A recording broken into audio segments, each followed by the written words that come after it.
대한민국은 이제의 절체절명의 위기에 처해 있습니다. 이것은 온 국민들이 좌파들도 알고 우파들도 압니다. 대한민국이 북한의 연방제로 이제 넘어갈 수밖에 없는 이런 상태에 지금 왔는데, 이번에 선거가 완전히 부정선거를 넘어 사기선거를 했기 때문에 이것은 완전히 드러났습니다. 더 이상 설명할 필요가 없이 부정선거는 완전히 드러났고, 이제는 우리는 할 만큼 했고 윤석열 대통령이 해야 될 순서가 왔습니다. 드디어 왔는데, 윤석열 대통령이 스스로 본인이 연설할 때, 대구 경북에 연설할 때에 웬만한 배심이 없으면 그 배심, 이 배심을 요때 써먹어야 되거든요. 그 윤석열 대통령의 유일한 장점인 배심, 그 배심을 이때 써먹어서 이승만, 박정희 같은 각오로 5.16, 4.19 혁명 정신으로 완전히 선거 전체를 다 무효화하고 3개월 안에 재선거를 선포한다. 이렇게 하지 아니하면 우리도 이제 강화문 운동이고 뭐고 다 취소하고 또 윤석열 대통령을 우리가 지지할 필요도 없습니다. 어차피 나라 망하는 걸 그건 지지해봤다 3년 후에 망하나 지금 망하나 망하는 건 똑같은 거니까, 그래서 우리는 그럼에도 불구하고 우리는 자신이 있습니다. 그래서 내일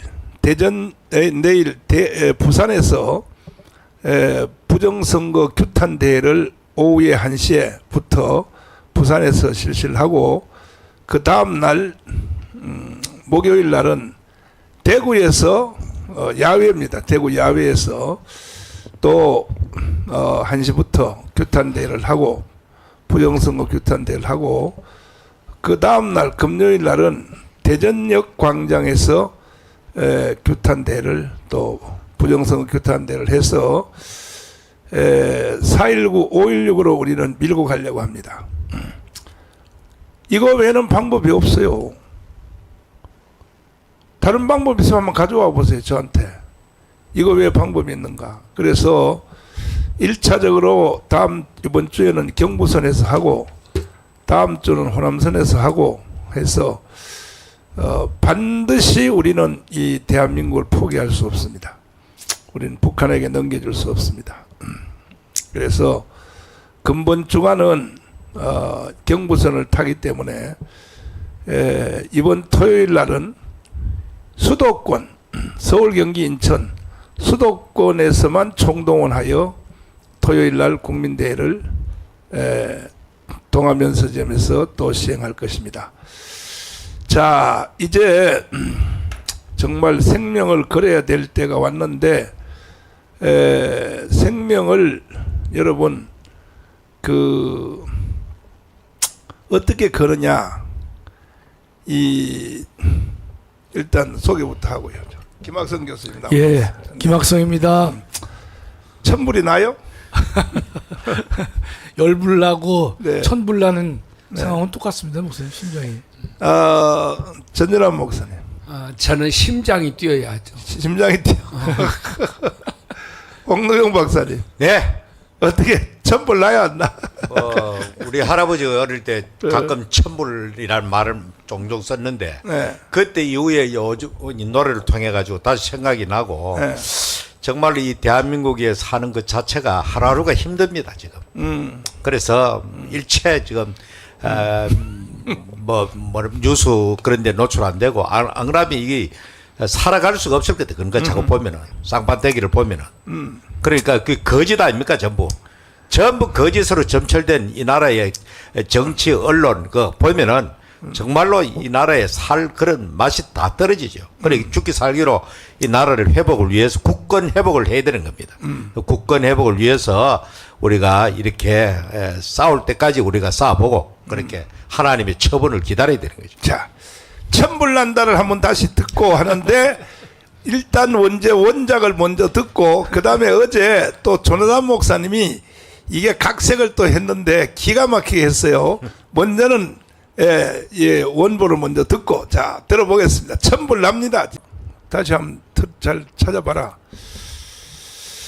자, 저 내용을 해설을 하면 박정희가 이제 5.16 군사혁명을 각오하고 모든 준비가 다 끝났다는 거예요. 예. 끝나는데 바로 전날, 예. 하루 전날 박태준을 불렀다. 그렇습니다. 예.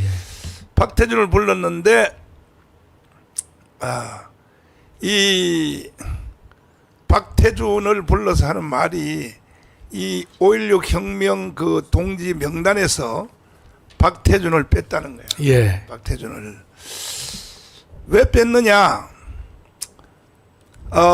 나는 이제 내일 혁명을 시작하면 성공하면 다행이지만 실패하면 나는 군사법정에 서서 사형을 당하는데 그러면 이후에 군대를 누가 이끌어가느냐? 네, 예. 그래서 자네 명단을 일부러 숨기려고 빼놨다는 거예요. 네, 네. 여기 혁명에 참여하지 않는 사람으로 그 후에 군대를 끌어가기 위한. 맞습니다. 예. 두 번째는 뭐냐?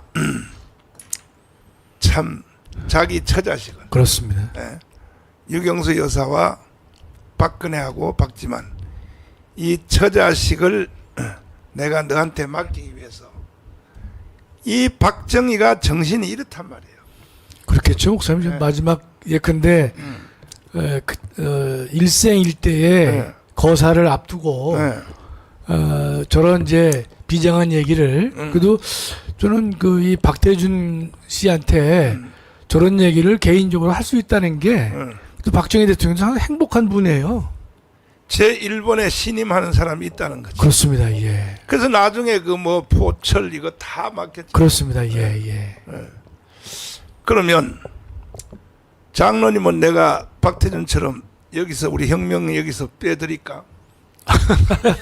아니 뭐 그건 아니고요, 목사님. 살려드리기 위해 아니 지금은 함께 해야 됩니다. 함께 해야 돼? 예, 제가 뭐 함께 하면 죽는데. 근데 미력하지만 네. 함께 힘을 합쳐서 이 운동을 해야 되는 것이지 누굴 빼고 자시고 할 상황이 아닙니다, 목사님. 이미 드러나가지고 드러나기도 했지만은 빼고 자시고 할 상황이 나는 아닙니다. 처음부터 정강훈을 동의할 수 없어서 이렇게 하면 되니까 전준함 예. 명단 빼줄까? 박태준처럼 여기서. 지금은 뺄 수도 없고요. 뺄수 없어. 결국은 이제 저런 두 사람이 저렇게 지금 얘기를 했지 않습니까? 그냥 박태준이는 제가 볼 때 굉장히 행복한 사람이에요. 그렇죠. 예. 박태준이나 굉장히 행복한 사람이고 그리고 결국은 이제 포철을 시켜가지고 국가 경제를 일으키는 일을 했지 않습니까? 그게 박정희가 사람을 보는 눈은 대단한 것 같아요. 제가 볼 때 예. 박정희가 보는 사람의 눈, 그 사람의 사람을 쓰는 이런 것을 보면은 어떻게 보면은 사람 쓰는 것은 이승만 박사보다 더 탁월했던 것이 아닌가 그런 생각이 들어요. 아이, 제 1번이야. 사람 쓰는 것은 아니에요. 1번이야, 1번. 이승만은 그때 나이가 많았고 90 가까이 되니까 흐린 거야, 벌써. 판단력이 흐린. 그러니까 이기붕 같은 사람을 부통령으로 그렇게. 그래서 그 우리 윤석열 대통령도 저 박정희 대통령을 좀 연구를 하면 사람을 저런 사람을 써야지요. 그러니까 다 잘하는데 이 사람 보는 눈에 사람을 문제가 못 있어요. 써요. 사람을 못 써. 사람 못 써. 홍도영 박사. 예. 명단에서 빼줄까? 박태준처럼. 아니 빼준다는 것도 좋고 빼준다는 건 그만큼 박태준처럼 신임한다는 거잖아 그게. 그렇지. 뒷일을 훈일을 도모한다. 그렇지. 그러나 뭐 현 상황에서 뭐 빼고 받고 할 거 자시고 할 게 어디 있어요 지금 다 노출되고 다 드러나고 어제 유튜브를 통해서 그동안 떠드는 이야기가 다 증거로 남아 있는데 그러니까 우리는 이제는 뭐 내릴 수도 없고 그냥 가야 되는 겁니다 끝까지 가야 돼. 끝까지 가다가 뭐 이게 명단을 뺄 수 없는 이유 중에 하나가 이 저 5.16하고 이 광화문운동은 좀 다른 점이 광화문운동에서는요 전 목사님 빠지시면 다 전멸이요. 전멸이야? 이제 후위를 그렇죠. 후위를 도모할 수가 없어요. 뭐 할 수도 없고. 후위를 도모할 수가 없다니까. 그러니 박정희 대통령께서 참 용병술에 대가라고 많이 했거든 그 당시에도. 맞습니다. 예. 서로 상호 견제하도록 만들어가지고 예. 그 권력을 잘 유지했는데 맞아. 이 유경수 여사가 돌아가시고 난 다음에 약간 좀 그때부터 잘못돼가지고 그렇습니다. 그래 예. 차지철 같은 저런 사람을 써가지고 예. 그런 난리판을 벌이는 거예요 그게. 맞아요. 그래 이게 초기에는 그야말로 세계 정치사에 잘 없는 아주 각각 권력기관에 서로 견제할 수 있도록 딱 만들어가지고 그 유지를 잘했다고 그게. 예. 그래서 그리고 결과물을 만들어냈잖아. 그렇죠. 그 당시에 그 뭐 산업화와 아니 전두환 대통령도 사실 뭐 본인이 정권 잡는 건 어떻게 됐든 간에 아웅산에서 그 당시에 죽은 그 사람들은 우리나라 역사에 가장 뛰어난 인물로 그럼요. 그렇게 구성되어 있는 거예요 그게. 그런데 이 좌파 쪽에서는 그 소리는 한마디도 안 하잖아. 이 개새끼들이 5.18 노래만 부르고 앉았고. 그래 김재익 같은 그 당시에 죽은 사람은 그럼요. 우리나라 역사에 가장 뛰어난 경제수석이거든. 그렇습니다. 예. 그래 대통령이 그 당시 나는 경제 모른다. 네가 경제는 대통령이다. 정권을 다 맡겨가지고 네. 그뭐 11억 이후에 우리나라 경제 붕괴되는 거를 갖다가 짧은 시간에 다 극복하고 넘기는 그런 아주 뛰어난 그런 사람을 보고 사람을 쓰는 거는 전두환도 대단했다. 그렇게 볼 수 있습니다. 그래서 우리가 아시다시피 전두환 대통령 시절이 예.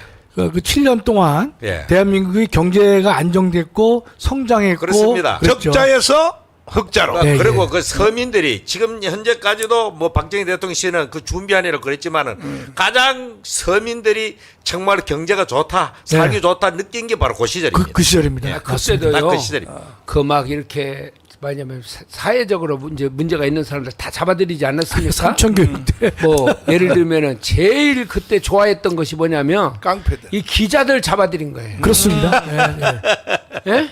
이 그것도 기자들을 중앙 기자 말고 이제 예. 지방 기자들 지방에 돈 막 뜨는 그 사람들. 이권에 막 해가지고 맞습니다. 막 협박하고 지금 그런 시대잖아요. 지금 똑같아. 예, 예, 똑같아. 똑같아. 그런데 그때의 사람들이 지금은 중앙 기자들도 다 타락했어. 그래가지고 그래가지고 제가 그때 뭐 20대였지만은 제일 좋아하는 것이 아이고 그 쓰레기 같은 기자들 다 잡아들이니까 살 것 같다. 네. 이게 그때 당시에 사람들의 얘기였거든요. 그 사실은 총보다 더 무서운 게 펜이거든. 예.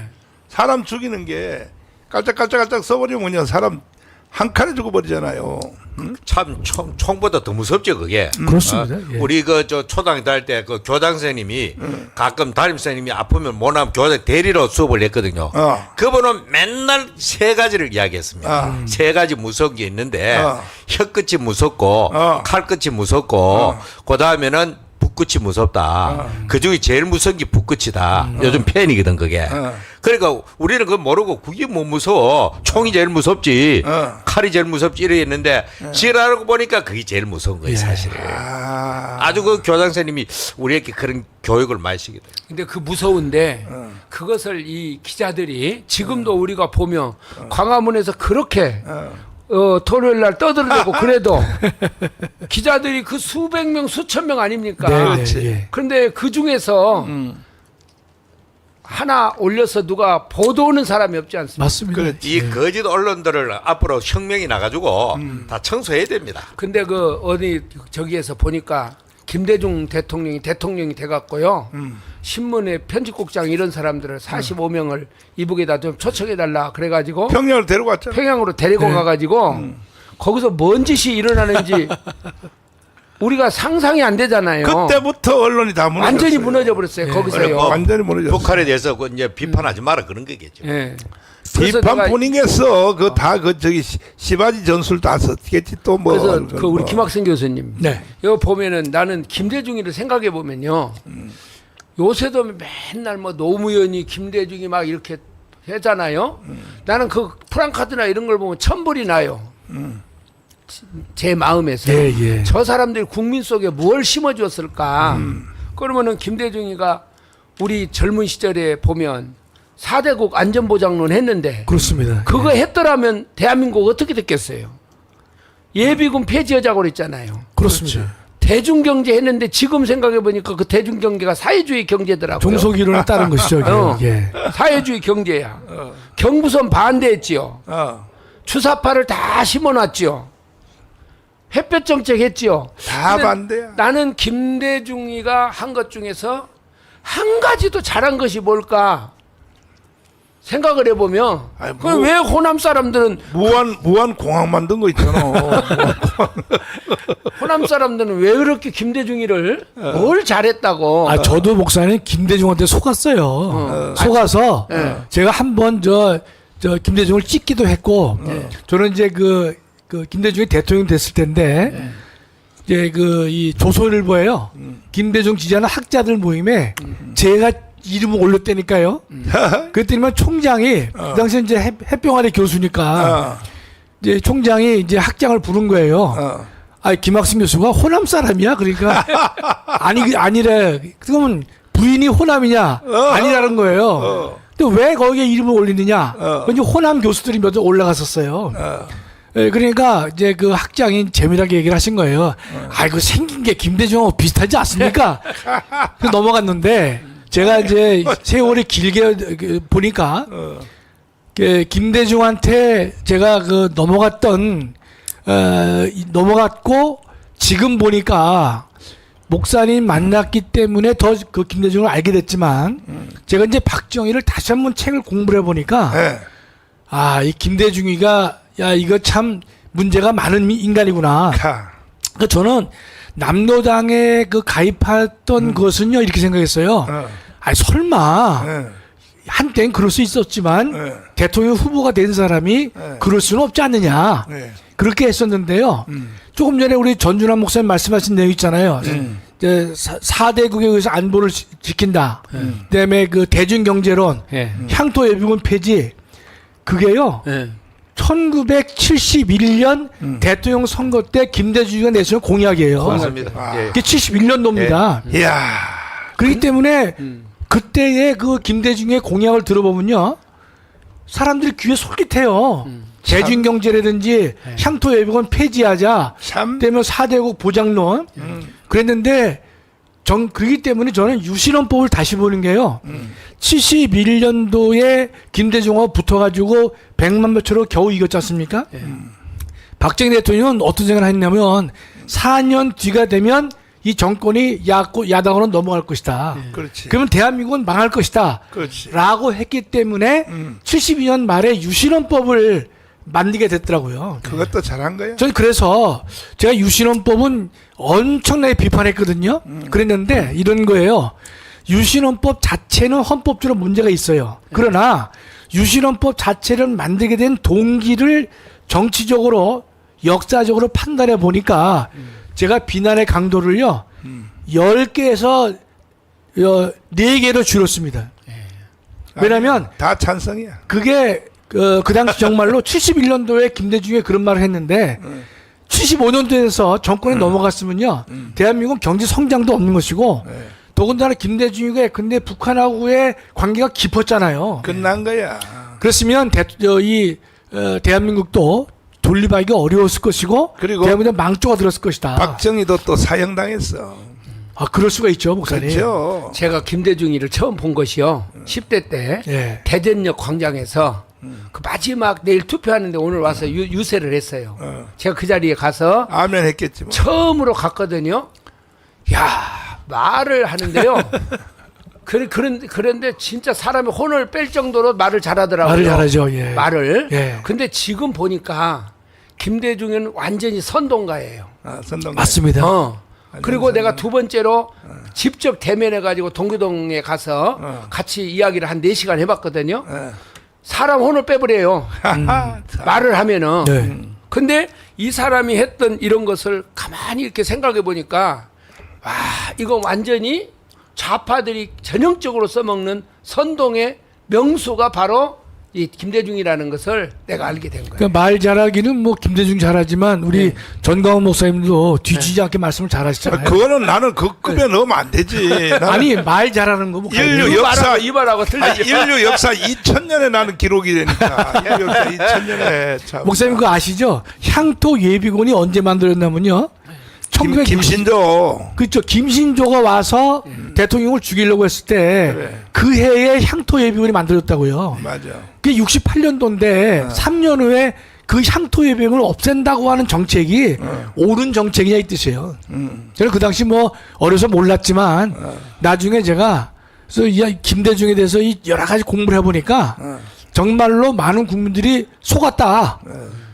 그런 것을 이제 더 확신하게 됐어요. 그 10월 유신의 이제 그 핵심이 뭐냐면 대통령을 간접 선거로 뽑는 거 아닙니까? 그렇습니다. 그걸 예. 체육관 선거라고 하잖아요. 예. 그때 가지고 장춘 체육관에서 일단은 통일 주체 국민회의라고 하는 대의원을 먼저 뽑는단 말이에요. 그렇습니다. 지역별로. 그 대의원의 숫자가 몇 명인지 방송실 한번 찾아봐라. 한 7천 명 됐을 거예요. 7천 명? 대략. 그 7천 명이 장충체육관에 모여서 이제 대통령을 지명하는 이제 그 선출했죠. 간접 그때. 선거잖아요. 예, 예. 지금 미국도 그렇게 하고 있잖아요. 지금 미국이 넓은 의미 선거 예, 예. 인단을 예. 먼저 구별로 투표를 해서 전체 다 먹잖아요. 예, 예. 미국은 예를 들어서 캘리포니아에서 이겼다 그러면 캘리포니아 선거 인단 전체 수를 다 주서 먹는 그렇습니다. 한 예. 사람이 다 먹잖아요. 예, 예, 예. 그 지금도 이제 미국은 그렇게 간접 선거를 하고 있는데 이번 선거에 대해서 그 내 친구 되는 이 토마스 리드가 힐라 호텔에서 만나서 나한테 설명하기를 트럼프하고 바이든 누가 이겼냐 그러니까 트럼프가 이길 것 같다. 예. 이유가 뭐냐 그러니까 양쪽의 표는 이미 확보가 됐다는 거야. 뭐 텍사스는 다 전부 트럼프 거고 그렇죠. 예. 캘리포니아는 다 그 민주당이죠. 텍사스하고 캘리포니아하고 거의 비슷하단 말이야. 그렇습니다. 큰 주니까. 예, 예. 그다음에 이제 이게 중간에서 항상 키를 잡고 있는 구가 6개가 있는데. 6개. 예. 네. 그다음에 거기가 이제 뭐 미시간 그다음에 그다음에 중부에 하여튼 있습니다. 예. 네. 예. 그다음에 거기 저 장로님이 교황 교수로 갔던 버지니아. 버지니아하고 이제 그 한 5개 정도가 있는데 요 5개 정도에서 이제 길판이 날 거라는 거야. 그러니까 그 주에서 선거에서 이기면 한 표도 못 가지고 전체가 다 싹쓸이 가지고 가는 거야. 그렇죠. 예. 선거인단을. 예, 예. 그렇습니다. 맞죠? 예. 그래서 이제 그 선거인단이 다 합해진 뒤에 나중에 이제 대통령 그거는 이제 거의 뭐 지명적인 거의 형식적이죠. 형식적. 예, 예, 예. 지명적인데 역사에 미국에 보면요, 공화당으로 그 대의원으로 당선돼 가지고 예. 본 선거에서는요 거꾸로 뒤집은 얘가 한두 분 있더라니까. 아니 그러니까 저 뒤집어지진 않았고 목사님. 어. 그 대의원이 공화당으로 됐는데 민주당을 찍은 사람이 몇 있어요. 후보 중에 대의원 중에. 아 그러면 저 주민들이 예. 그 사람을 용납을 해요? 아니 그 다음에 용납을 안 하는 거죠. 아니 이게. 저 정치 생명 끝나는 예, 거지. 좀 끝나죠. 예. 그러니까 거의 다 그 원칙대로 하는데 예외가 몇 있었습니다. 몇 명. 아니 대통령이 근데 아니라 그 후보가. 192석 그 더불어민주당과 야당 사람들 제발 좀 전향해서 저 자유통일당으로 좀 오라고. 미국도 그렇게 하잖아. 이게 도저히 이건 안 되겠다 할 때는 그렇게 하는 거야. 이 바보들아. 정말 뭐하고 앉았는 거야 지금. 무슨 192명이 그럴 리가 있습니까? 그 인간들이 만약에 갈라진다면 뭐 친문이라든지 저 친명이라든지 조국이라든지 걸은 그렇게 일부 해쳐 보일 수는 있어도 올놈 없어요 목사님. 저는 아침에 일어나면요. 예. 아까 천불나고 연불나잖아요. 그렇지. 근데 아침에 일어나면서 이런 생각을 해요. 기도하고. 하나님이 항상 역전을 시키잖아요. 어느 날 갑자기. 그래서 하나님 오늘 뭔 일을 벌려갖고 이 대한민국을 뒤집을까. 그런 생각을 하면서 하루를 지냅니다. 사실 제가. 뭔 일이 벌어질 것 같아요. 그만큼 이미 벌써 이게 국가 사회가 지금 한치 앞을 볼 수 없는 혼돈된 상태라는 것을 이게 청와대 직원들 300명이 모르고 있다니까 이거를. 한마디로 이때까지 본 그 청와대 대통령실의 그 모든 그 시스템이 최약체 같아 지금. 최약체고 전부 다 이게 아참만 떨고 앉았고. 지금 무정부 같아 무정부. 예. 무정부야. 컨트롤 타운도 없고 그렇습니다. 뭐 완전 그냥 뭐 어디 돌아가는지를 국민들이 불안을 느끼는 게 지금. 저도 홍 목사님 같이 짜증 나서요. 예. 제가 보통 이제 그 이 토크 하는 게 있지 않습니까? 그렇지. 제가 안 봅니다 제가. 왜냐면 열불나서 열불나서. 천불 몰라서 볼 수가 없어요. 그러니 이제 할 수 없이 뉴스는 그래서 객관적인 사실을 빨리 보도하니까 그건 안 보면 안 되니까 그건 봐도 다른 것은 제가 아이 짜증나서 못 보겠어요. 아니 이명박 대통령 때 그 저 종편을 만들었지 않습니까? 예, 예. 그렇지. 그때 만들었을 때는 저 종편 때문에 좌파들이 앞으로는 발을 못 붙이겠구나 이렇게 생각을 했어요. 네, 그 네. 종편의 최고의 혜택자는 박근혜요. 네. 종편 때문에 박근혜가 당선된 거야. 예. 근데 어느 날 보니까 지상파를 비롯해서 종편까지 이제 다 좌파로 넘어가 버리더라고요. 예, 예. 그렇지.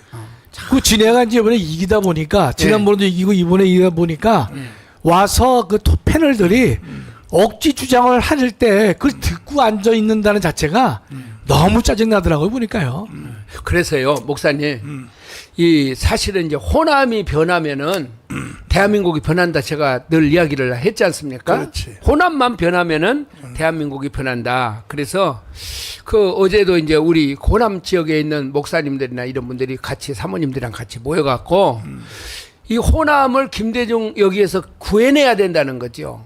근데 이렇게 이론적으로 이것을 좀 유튜브에서 이렇게 좀 해줬으면 좋겠다. 호남에 대해서만 집중적으로. 그래서 내가 정광훈 목사님한테 그걸 말씀드렸다. 그래서 호남을 구해내자. 그러면서 이제 하는 말이 무슨 말이냐면은 수도권에 살고 있는 호남 사람들이 고향을 살려야 된다는 거예요. 여기서.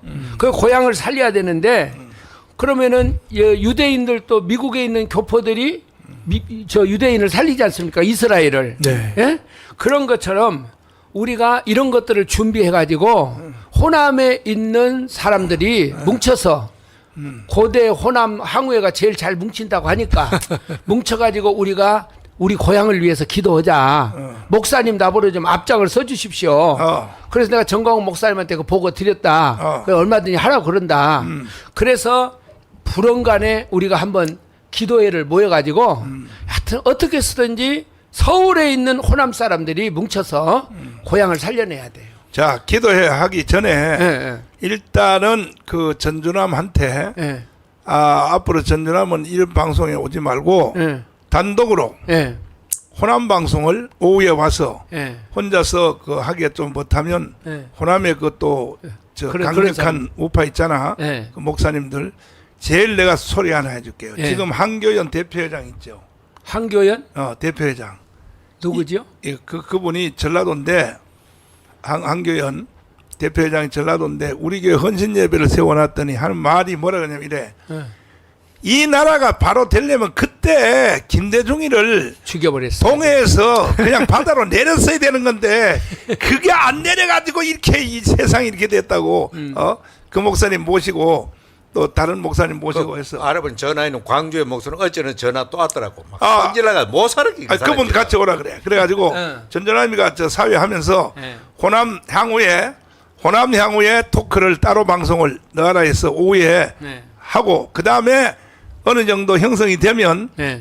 그다음 뭐 전 목사 교회에서 하든지 우리 교회에서 하든지 해서 기도회를 강력하게 호남 기도회를 해가지고 하여튼 이게 호남을 김대중의 이 악령으로부터 이걸 건져내야 돼. 근데 목사님 동시에 투 트랙으로 가야 될 것 같아요. 네. 트랙. 왜냐면 이제 전준환 목사님에게 하시는 그 의도는 좋은데 제가 볼 때 상당한 인내가 필요하거든요. 네. 시간적으로. 네. 근데 그 전에 근데 이 영남 또는 이제 대구 경북 서울에 있는 소위 보수 우파라는 사람들이 결집을 좀 못하고 있어요, 목사님. 그 숫자가 큰데 그 홍 목사님 그러니까 예를 들어서 아니 근데 지금 뭐 한동훈이 문제가 나와도 그걸 갖다가 한동훈이 다시 뭐 나오기를 원하는 사람들이 다수가 있다든지 또 그거를 봐주려고 하는 근데 뭐 비대위원장이 있다든지 이런 등등이 이 보수 우파의 의견을 결집을 먼저 시켜줘야 되는데 그 시켜주는 일도 하면서 호남을 깨우는 일을 같이 될 것 보수파 같습니다. 결집은 다른 거 없습니다. 현 정권 윤석열 대통령이 우리의 그 부정선거 이거를 기회를 삼아 가지고 네. 그 저 좌파를 척결하고 네. 그 새 놈을 갖다가 문제 때려잡아 가지고 사법 처리해 버리면은 확 돌아오는 거예요. 그렇습니다. 이재명, 조국, 예. 그 다음에 문재인, 예. 그 잡아니면 보수파는 결집이 뭐 되지 말라고 해도 되지요. 아, 그것 때문에 사람들이 이탈했거든. 그렇습니다. 예.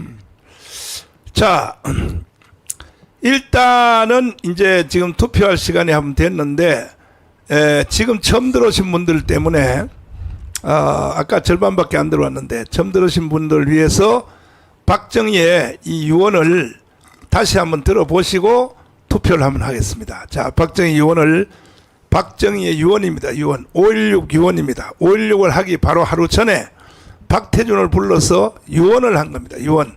유언을 다시 한번 들어보십시오. 한번 들어보시고 볼륨 높여라. 박태준에게 맡기지 않았다. 이른바 거사명단에서 육군본부에 근무하는 대령 박태준을 빼놓은 것이었다. 그러나 박태준은 거사의 계획을 바싹하게 알고 있었다.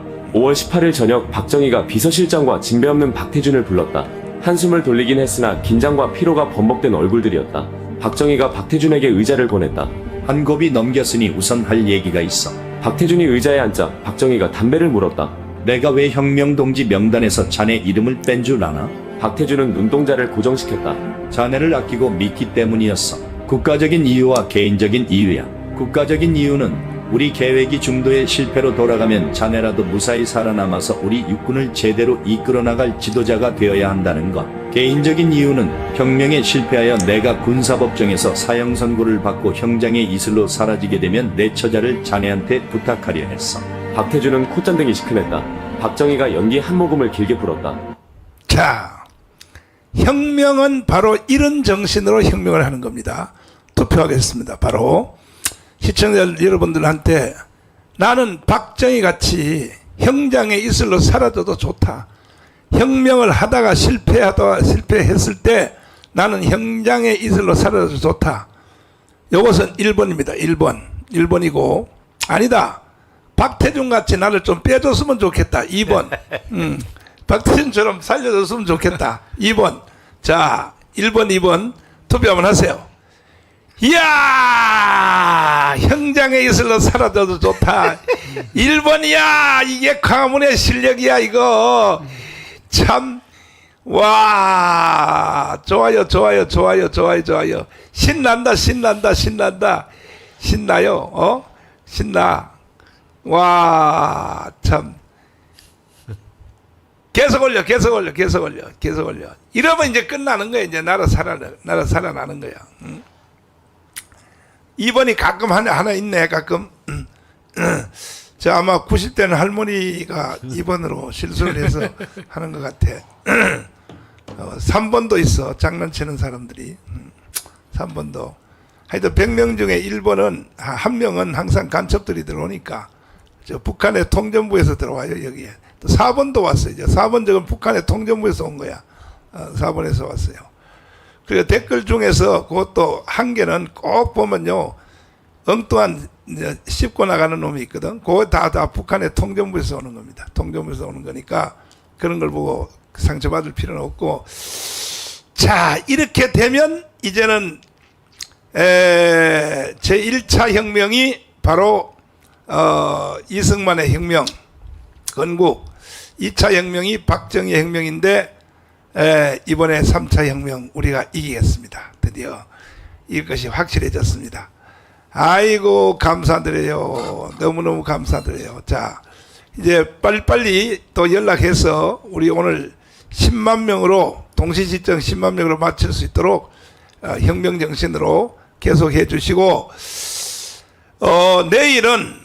내일은 부산역 광장에서 부정투표 규탄 대회를 합니다. 부정선거. 부정선거. 예. 40 부정선거 규탄 국민대회를 부산역 광장에서 하니까 부울경, 경남, 부산, 울산, 경남에 속한 사람들은 총 직결해 주셔서 일단은 모이는 숫자를 보고 좌파 애들이 아직 다 오줌을 싸도록 이거 끝났다 이거 도저히 저 광화문 못 이기겠다 이렇게 할 수 있도록 하고, 그 다음은 이제 다음 날은 또 그 반월당 사거리입니다. 대구에 목요일 날 오후 1시입니다. 똑같이 반월당 사거리에서 또 우리는 국민대회를 또 이 규탄대회를 또 실시합니다. 그리고 금요일 날은 대전역 광장입니다. 대전역 광장. 대전역 광장에서 또 우리는 충청권, 충청남북도, 충청권 세종 해서 다 모여서 부정선거 규탄 대회를 이제 실시를 합니다. 이렇게 하여 경부선을 이제 우리가 탈락을 되고 그 다음 주는 이제 호남선을 또 타서 반드시 이제 혁명 정신으로 맞짱 뜨지 않으면 4.19, 5.16으로 맞짱 뜨지 않으면 이제 안 되는 겁니다. 대통령님께 제가 또 감히 외람되지만 말씀을 드리겠습니다. 우리 광화문 세력은 5년 동안 비가 오나 눈이 오나 바람이 부나 오직 이 나라를 위하여 대한민국을 북한의 연방제로 넘길 수 없기 때문에 우리는 투쟁했고, 또 제가 총사령관을 맡아서 저는 이 운동하다가 3번 동안 감옥을 갔다가 왔습니다. 감옥을 갔다 왔는데 지금 모든 화살이 저한테로 집중되어 있습니다. 뭐 좌파 단체 3군데서 회의를 했는데 정광훈을 제거하지 아니하면 자기들의 목적지를 달성할 수 없다 해서 그렇게 결론이 났다고 합니다. 그래요. 나를 제거하십시오. 나는 갈 곳이 있습니다. 하늘나라가 준비되어 있어요. 나는 가면 그만이에요.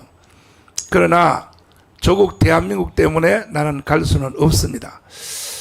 대통령님, 이렇게 우리가 완벽하게 이 부정선거를 다 밝혀드렸고, 또 이제 대통령을 지지 세력을 우리는 만들기 위해서 부산에서부터 내일부터 이런 대회를 해서 6월 6일 날 우리는 D-Day를 잡고 완전히 5.16 군사혁명을 완수하는, 완결 짓는 이러한 우리는 계획을 가지고 진행을 할 것입니다. 이제 대통령님이 하실 신서가 됐습니다. 대통령님 말씀하셨잖아요. 경북대구에서 연설하기를 웬만한 배심이 없으면 이제 배심 그거 마지막으로 한번 써먹을 때가 왔습니다. 써먹을 때가 왔습니다. 그래서 이렇게 생각하십시오. 절대 기죽지 마시고 윤석열 대통령을 찍었던 48% 있죠. 1638만 명은 아직도 그대로 살아있다고 보면 됩니다. 감히 제가 대통령에게 이렇게 뭐 권유를 하거나 권고를 할 자격이 없지만 나는 대통령이 되어본 적도 없고 또 정치에 대해서 난 잘 모르지만은, 그러나 이것은 상식입니다. 대통령님을 좋아가지고 찍었던 사람들이 지금 현재 지지율이 28%, 24% 내려갔다고 해서 그분들이 대통령을 버린 것은 아닙니다. 김건희 여사님, 잘 들으세요. 절대로 버렸다고 생각하시면 안 됩니다. 한 가지는 뭐냐, 인사하는데 실망을 해서 경북 대구부터 15%가 빠진 거예요. 인사 때문에 그래요. 그것도 더 아주 리얼하게 말씀을 드리면 이겁니다. 대통령은 광화문이 만들어 놨더니 지들끼리 다 해먹네. 장제원, 권성동, 김기현 지들끼리 다 해먹네. 그래서 지지율이 빠져서 28% 내려간 것입니다. 인사입니다. 결국 인사. 인사에 키가 있습니다. 대통령님 잘 들어주시고, 대통령님이 이 말을 어떻게 또 직접 듣겠어요? 수석들 뭐합니까? 비서관들 300명 뭐합니까? 이런 정말로 시대를 분수령을 가르는 이러한 방송 내용을 스케치해서 대통령께 보고를 해야 될 거 아니야. 이 머저리 같은 놈들아, 청와대 비서관들, 야 이 머저리들아, 그동안 2년 동안 실패해봤으면 됐지. 나머지 3년을 또 말아먹으려고 그래? 응? 또 말아먹으려고 그랬냐고 또. 대통령님은 검찰총장 하시다가 갑자기 대통령 됐으니까 당연히 정치에 대해서는 잘 몰랐을 것으로 생각됩니다. 그러나 2년 경험해봤잖아요. 이거 인간들에게 속으면 안 되겠구나. 이제는 정신을 바짝 차려야 됩니다. 안 되구나 이거든. 그래서 인사 검증을 하실 때 거기에 무슨 인사 검증팀 뭐 법무부에 대도 안 와요. 그 인간들이 사람 볼 눈이 있습니까? 그 사람들이. 그래서 이 자유통일 정신 이제 나머지 3년은 할 일은 이거 하나밖에 없어요. 여기서 뭐 더 잘 살아봤자 뭐 합니까? 그 다들 정치가들이 다 사기치는 거죠. 그거 다 정치가들의 사기에 넘어가면 되겠습니까? 그게 아니 대한민국이 여기서 세계 6위권인데 이만큼 살면 됐지. 앞으로 더 잘 살아요. 그리고 제가 대통령 앞에 문자 한마디를 쓰자면 세계적인 학자들이 조지 프리드먼 박사, 엘빈 토플러, 하버드대학교 경제학 교수 로버트 베로, 골드만삭스 해외 미래학자들이 한결같이 말하지 않습니까? 대한민국이 한국의 체제로 통일되면 한국에 있는 자본과 기술, 30대 재벌, 그리고 북한에 있는 노동력과 광산자원, 우라늄, 히토류 이것이 합쳐지면 인류 역사상 아이비리그 경제학 교과서를 새로 바꿔야 된다고 하지 않습니까?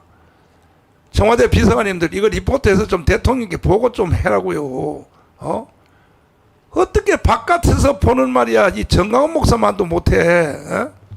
그러니까 이제 남은 3년 동안 통일이요. 통일 외에는 의미가 없는 거예요.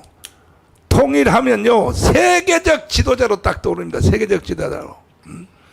윤석열 대통령께서 이렇게 되면 경제학 교과서를 새로 바꿔야 되고 그중에 조지 프리드먼 박사는 뭐라고 말합니까? 만약에 대한민국의 헌법 체제로 북한을 통일하게 되면 2050년도에 가면은 우리나라 GNP가 개인당 국민소득이 40만 불을 넘어가서 40만 불. 인류 역사상 에덴 동산 이후로 이런 적이 없다는 거죠. 그렇게 됐을 때 조지 프리드먼 박사가 그때 말하기를 뭐라고 말하니까 그때 내 나이가 92살인데 내가 한국이 통일이 됐을 때 내가 현장에 가서 내가 한번 보리라. 세계 질서가 바뀐다는 거죠. 그때의 과거에 있었던 우리 고토, 우리 대한민국의 땅인 지금 심양입니다. 동북 삼성, 흑룡강, 요령성, 길림성, 동북 삼성이 과연 어느 나라의 땅이 되겠느냐? 나는 이걸 흥미롭게 한국에 가서 지켜보겠다. 이게 조지 프리드먼 박사의 지금 현재 주장이에요. 반드시 옛날의 고토인 심양, 지금 심양입니다. 심양. 그 다음에 흑룡강, 요령성, 그 3개 성은 옛날에 다 고구려 땅입니다. 그것을 통일된 한국은 다시 찾으려고 덤빌 것이다. 덤빌 것이다가 아니라 100% 찾을 수 있어요. 왜? 이유처럼 하면 돼요. 그 성별로 전부 다 나눈 뒤에 나중에 뭐 우크라이나 보세요. 지금 저 헝가리, 폴란드 또 오스트리아 보세요. 다 러시아 연방으로 돼 있는데 지금 전부 다 유럽권으로 넘어왔지 않습니까? 그런 식으로 하면 동북 삼성은요 우리하고 공동국가로 하면 돼요. 내가 처음 연변에 갔을 때는요 55%였어요. 조선족들이 55%. 그리고 전부 주력 간판이 전부 한글로 다 돼 있어요. 한자가 보조로 간판에 이렇게 써 있었다고요. 근데 지금 완전히 동북 공정 때문에 중국 놈들이 겁먹어가지고 말이야. 전부 조선족 이동 다 시켜가지고 저 남쪽에 저쪽으로 상해, 항주 이쪽에 가서 일하라고 이동시켜서 지금 조선족이요 20%도 안 돼요. 지금 중국 놈들이 은큼하단 말이에요. 그래서 이러한 것을 아시고 윤석열 대통령께서 적은 일에 신경 쓰지 마세요. 뭐 특검, 뭐 최상병 특검, 뭐 김건희 특검 그 개지를 떨어봤자 그거 되지도 않습니다. 우리는 혁명으로 맞짱 떠서 대통령님을 받출 테니까 통일에다가 딱 초점을 맞추시고 어제 그렇지 않아도 또 북한이 또 인공위성을 가장한 군사위성을 또 쐈는데 중간에 폭발했는데 2분 만에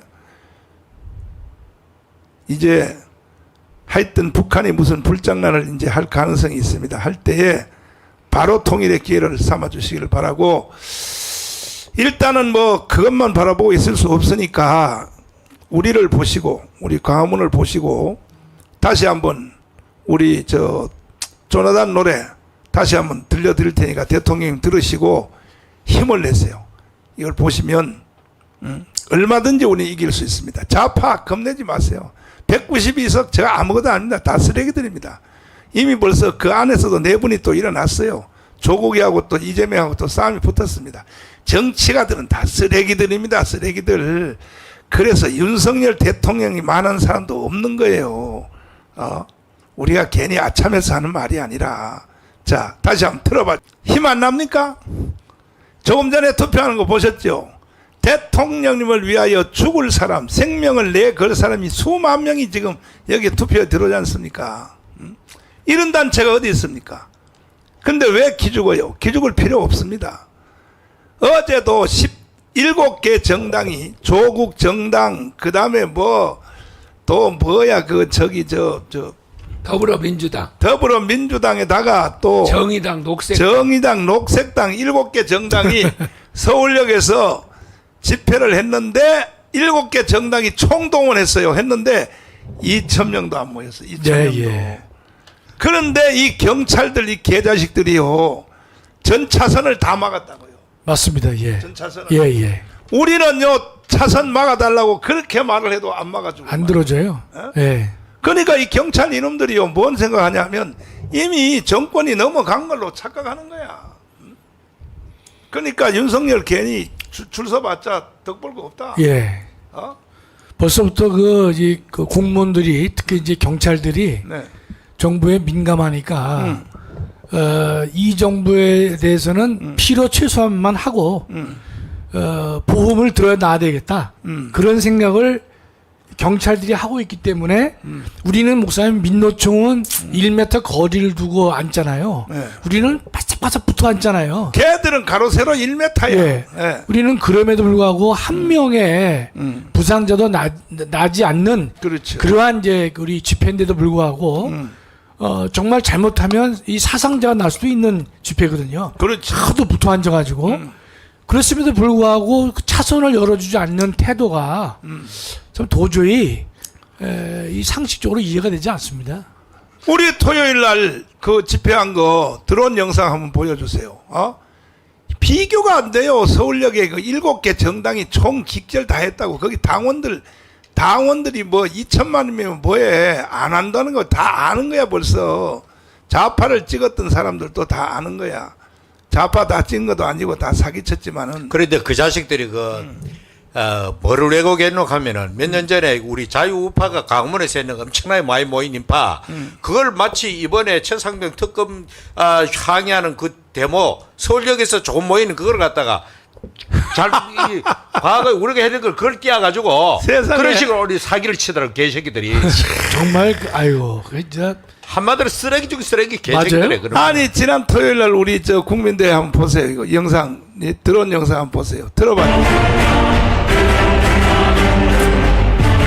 저 우리는 막 몸과 몸이 닿아가지고. 그렇습니다. 네? 그리고 저쪽에 인도 쪽에 있는 거 보세요. 저기 동학면서 오른쪽에. 오른쪽에 도로 쪽에 서 있는 사람 보시라고. 도로 쪽에 경찰들이 근데 어떻게 하든지 저 빌딩 속으로 밀어 넣으려고 말이야. 예.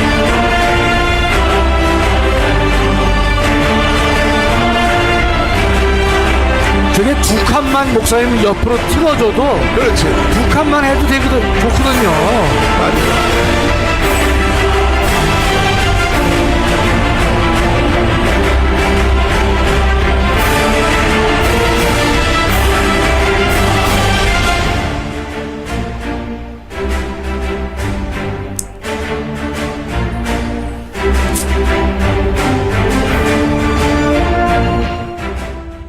자, 정치는 어차피 죽고 사는 문제거든요. 예. 너가 죽느냐 내가 사느냐, 내가 죽느냐 너가 사느냐. 정치는 결국은요. 네. 이거는 사생결단이거든요. 예. 뭐 둘 다 같이 살자 다 뻥이요. 그 미국 정치 정도가 돼야 되는 것이지. 한국 정치는요. 이승만과 이승만과 그 남노당의 박헌영도 네. 너 죽고 나 죽고거든. 그렇습니다. 둘 중에 예. 하나. 예. 박정희도 마찬가지야. 한국 정치 수준이 아직 그 정도 안 됐단 말이에요. 이번에도 이재명 하는 꼴 보라고요. 어떻게 생각하세요? 이재명 하는 저도 참 이번에 선거에서 이런 결과가 나올 수 있겠는가. 목사님 잘 아시다시피 이재명이가 공천하는 과정에서 얼마나 그 자기 중심적으로 했습니까? 친명 횡재를 했고 비명 행사를 했음에도 불구하고 전 그래서 또 하나는 그러한 이재명이가 혼자 독단적으로 황제와 같은 역할을 했기 때문에 그 이재명이 그 당은 분리가 될 것이다 라고 했었는데 분리는 됐어도 떨어져 나가도 그거를 따라 나가는 사람이 별로 없더라고요. 그만큼 지금 이 좌파 세력들이 이재명의 중심으로 이 집결돼 있는 그 상황. 그 다음에 이재명이는 뭐 아시다시피 7개 범죄에 대해서 9개 혐의와 7개 범죄에 대해서 현재 재판 중에 있는 사람임에도 불구하고 그렇게 대한민국 국민들이 따라다니는 걸 보면요. 참 이게 뭐라고 설명하기 어렵습니다, 목사님. 이 현상을 어떻게 저렇게 저런 이 범죄 집단인 사람들을 갖다가 따라다니는지 정말로 대한민국 국민의 한 사람으로서 정말 열불 나고 천불 나는 것 이외에는 없어요, 목사님. 윤석열 대통령이요. 저 이제 보면은 목표가 없어요. 목표가. 예. 그럼 뭐 무슨 목표가 없냐 그러면 대통령이 딱 돼가지고 자 이런 세력의 저 좌익 세력에 대해서 청산을 해야 되겠다. 요걸 딱 목표를 분명하게 정하고 그 다음에 그 밑에 이것을 할 수 있는 사람을 딱 배치를 해야 되는데 네. 이게 박정희 용병술 아닙니까? 아니 그 문재인도 그렇게 했잖아. 그럼 목표를 정하고 그렇지. 사람을 딱 하고 근데 이 지금 2년 동안 윤석열 대통령을 이렇게 보면은 자기 마음속에는 그런 것이 있는 것 같아요. 마음엔 이걸 있죠. 척결해야 되겠다. 그렇습니다. 근데 그것에 대해서 어떤 국정의 목표로 이걸 분명하게 내세우지를 못해요. 첫째가 그다음에 두 번째로는 뭐냐면 사람을 쓸 줄 몰라요. 그러면은 지금 여기 보니까 너하라 방송을 보고 잘못된 걸 이제 알았다는 거예요. 그러니까 이제 우리 너하라가 국민을 계몽하는 거였단 말씀하시죠. 네. 그래서 이 윤석열 대통령이 빨리 목표를 정하라는 거죠. 지금도요. 선거가 이렇게 딱 끝나면은 시간이 없구나. 그래서 가장 지금 국민들이 원하는 것이 조국, 문재인, 이재명 지금 이 처벌이죠. 문제를 빨리 처벌하라는 그럼요. 거 아닙니까? 예. 예? 그렇지. 그러면 이것에 대해서 목표를 갖고 검찰총장이나 뭘 누구 시키더라도 너 이거 할 수 있겠느냐? 둘이 얘기를 해서 내가 이거 하겠습니다. 그런 사람을 시켜야지. 시켜놓고 보니까 말을 안 들어요. 그러면 누구 책임입니까? 윤석열이 책임이거든요. 예. 그리고 지금도 딱 하면은 협치를 하라 그러잖아요. 그렇지. 분탕질을 하면서. 예. 그러면 협치를 할 거냐? 아니면은 이걸 정리를 하고 갈 거냐? 윤석열이가 지금도요. 이걸 갖다가 지금도 방향을 못 정하고 있어요. 뭘 보면 아느냐 그러면은 사람을 쓰는 거 보면 안단 말이죠. 이 사람이 맞아요. 협치를 하려고 그러는지 아니면 이걸 정리를 하려고 그러는지. 그러니까 여기도 계속 하는 말이 누구 옆에 두지 마라, 누구 옆에 두지 마라 계속 나오는 김한길 옆에 두지 마라. 이게 계속 나오잖아요 지금. 그렇지. 예, 사람들이.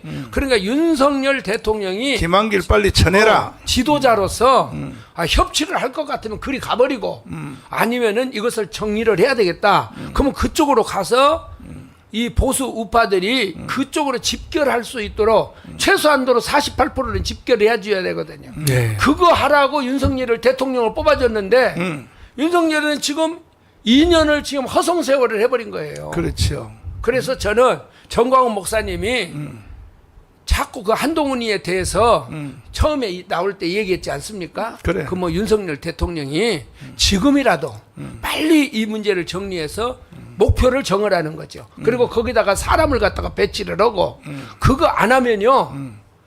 저 윤석열 때는 끝이 안 좋습니다. 그리고 좋은 말씀이신데 지금 USB 사건이 터졌잖아요. 네. 그렇지. 구체화됐잖아요. 그럼 바로 문재인을 체포해야지. 배상해가지고 체포. 싸워야 될 거 아닙니까, 저게요. 법이고 뭐고 필요 없어. 그리고 오늘 지금 선거관리위원회 고발한다고 그랬잖아요. 예. 그렇지. 그러면 윤석열 대통령이 딱 불러서 이거 빨리 조사해봐라. 그리고 빨리 지시를 해야죠. 이걸. 그 윤석열 대통령이 국정의 목표가 없어요. 그리고 사람의 옆에다가 쓸 줄을 몰라요. 나는 이게 가장 큰 핵심이라고 봐요. 홍동현 박사님. 예. 민정수석실을 폐기했거든. 민정수 폐기했죠. 예. 그 폐기한 의미는 뭘까?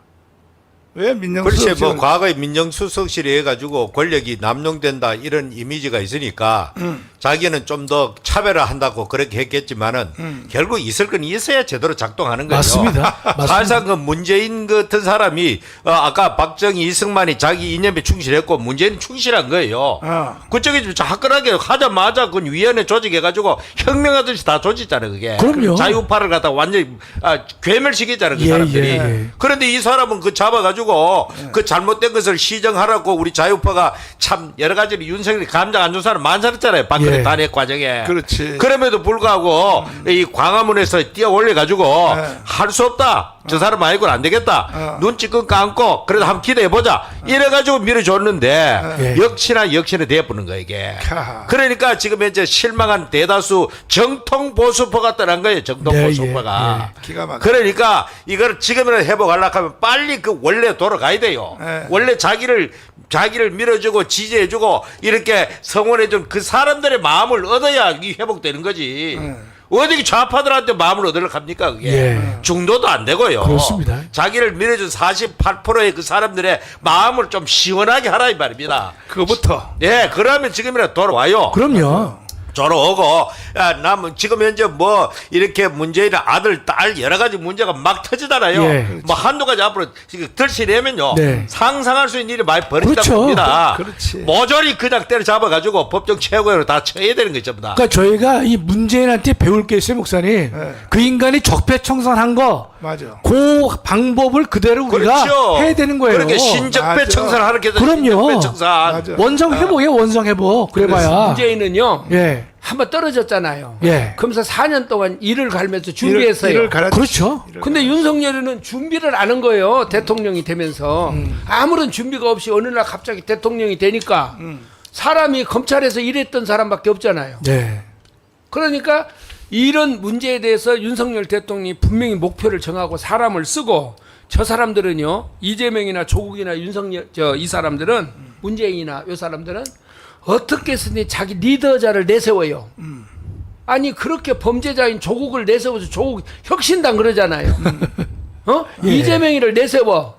근데 국민의힘에서 윤석열을 내세웁니까? 안 내세우잖아요. 예. 그러니까 윤석열은 지금 보니까요.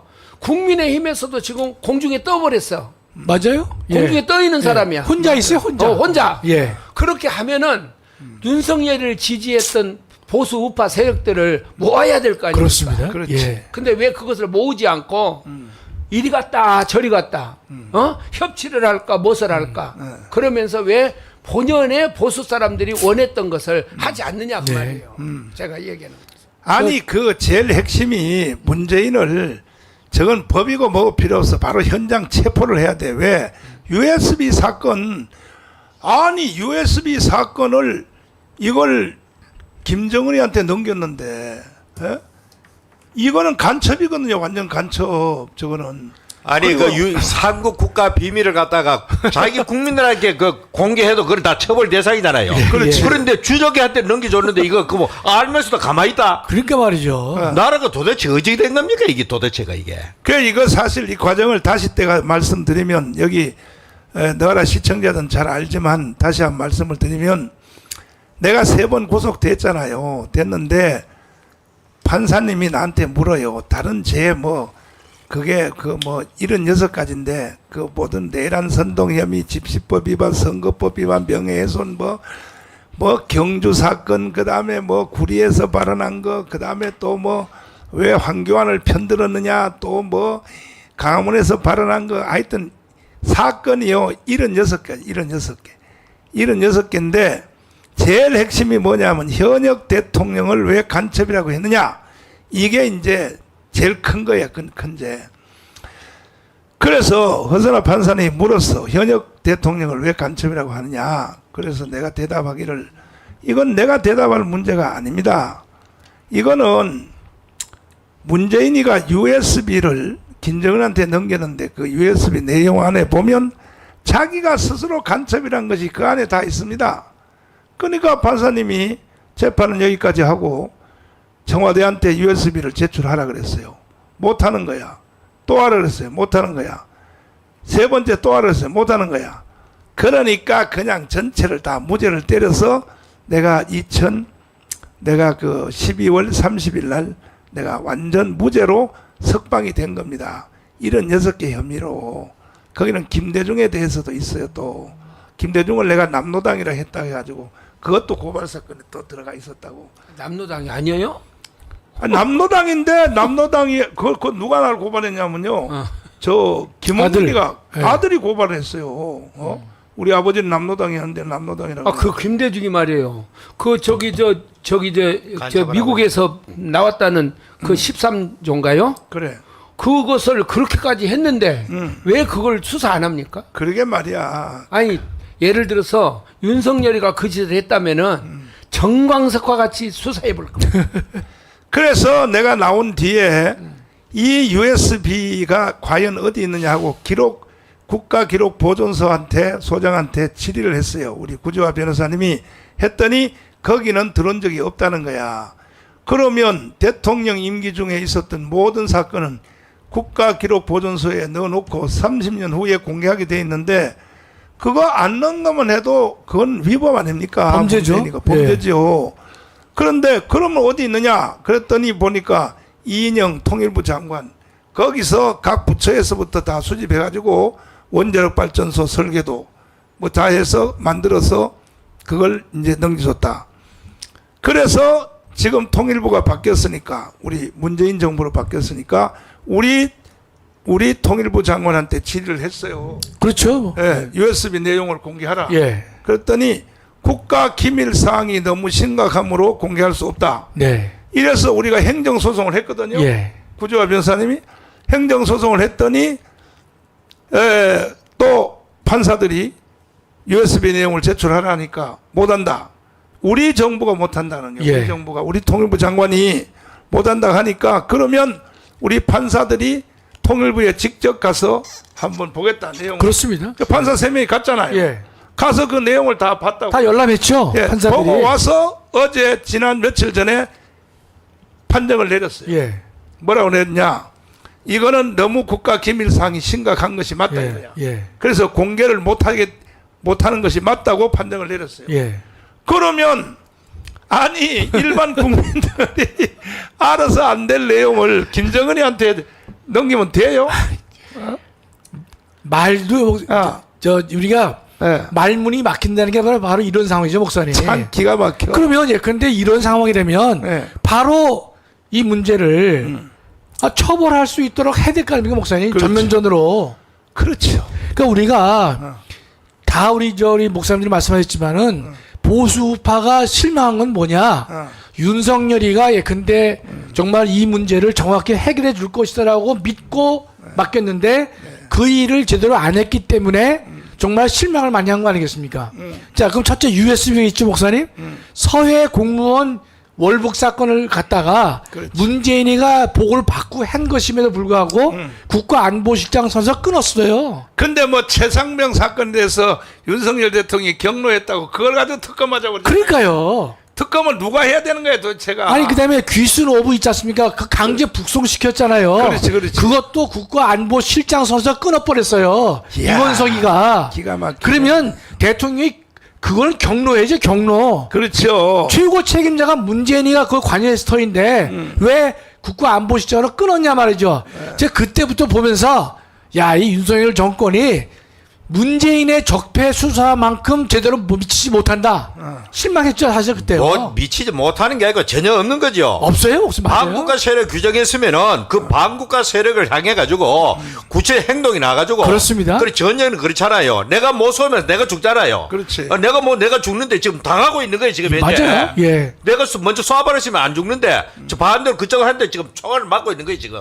나는 윤석열 대통령 되고 나서요. 에이, 잘 몰랐잖아요. 제일 내가 실망한 것이 뭐냐면 뭐 총리 후보가 누가 나오고 막 그랬잖아요. 그렇지. 인선 의원도 먼저가고. 야 어떻게 저런 사람들을 옆에다 두고 아마 옆에서 그랬을 거예요. 좌파 사람들도 섞어가지고 협치를 하자. 그래요. 그런 사람들이 들어와가지고 윤석열 대통령을 완전히 분탕치를 해버린 것 같아요. 박영선, 양정철 이런 이름들이 막 나왔잖아요. 누가 그 부처께서 그래 나오지 그게. 그러면은 윤석열 대통령이 그걸 저런 것을 경북에 가서 그렇게 하고 그런 마음의 마인드를 가졌다면 분명히 목표를 정하고 아까 이야기한 것처럼 사람을 딱 선택해가지고 아 이것만큼은 반드시 했다 그러면 90% 갔을 거예요. 그렇죠. 예. 국민들이 열광했을 거란 말이에요. 90% 같이. 그러니까 윤 대통령이 저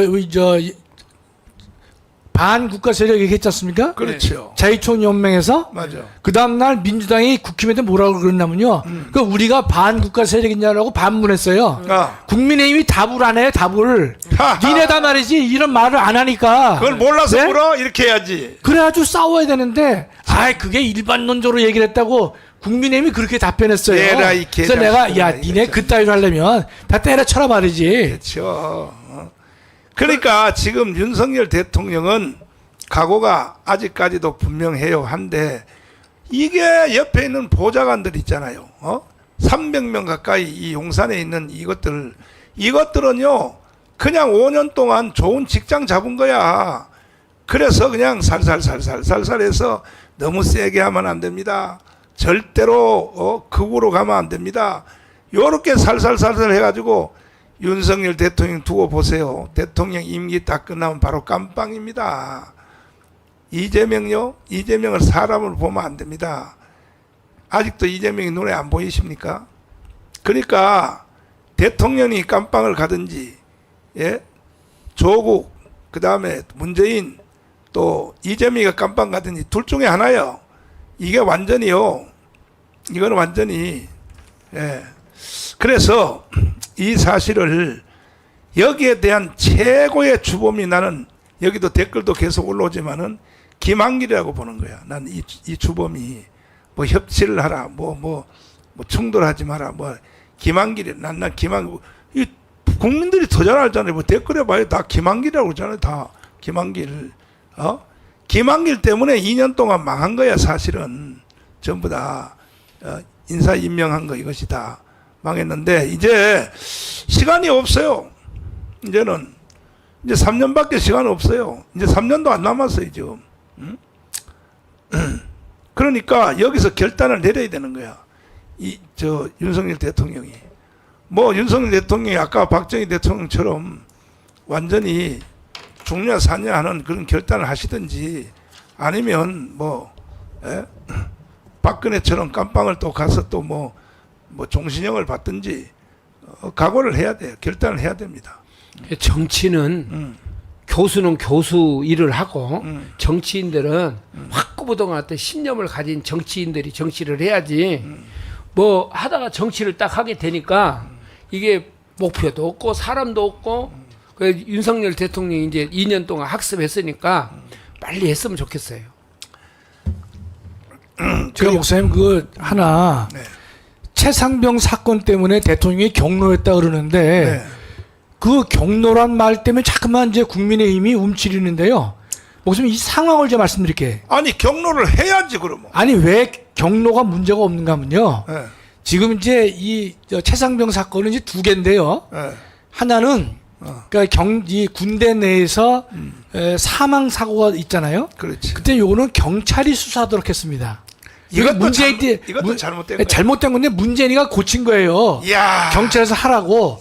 그래서 최상병 사건이 경찰에 가 있어요. 하나는. 옛날에는 어떻게 했어요? 그 군대 내에서 했어. 군대 헌병들이 했거든요. 예. 헌병. 그러니까 이걸 갖다가 이제 군사법원법을 바꿔가지고 사망이나 성추행인 경우에는 경찰에서 수사하도록 돼 있어요. 좋다 이거예요. 두 번째, 지금 왜 공수처가 왜 또 나오느냐? 그건 이겁니다. 해병대 수사단에서 이 최상병 문제를 수사를 했어요. 그런데 잘 아시다시피 최상병 사건에 대해서는요, 해병대 수사단이 수사할 수가 없어요. 왜냐면 법적으로 경찰 관할이에요. 그러니까 이 해병대 수사단에서 뭐 그 대령이라는 놈이 뭘 했냐면요, 나름 경찰에서 수사를 잘하도록 하기 위해서 나름의 참고 의견을 만든 거예요. 만드니까 국방부 장관의 허락을 받아야 될 거 아닙니까? 국방부 장관의 허가를 받았어요. 이 대령이라는 놈이 받았어요. 그랬는데 대통령이 왜 경로했느냐? 사단장을 거기다 포함시킨 거예요. 아하. 그러니까 대통령은 뭔가면 야, 이면 이런 사건에 사단장을 왜 집어넣느냐? 그렇구나. 그래서 국방부 장관이 그 참고용 자료를 고친 거예요.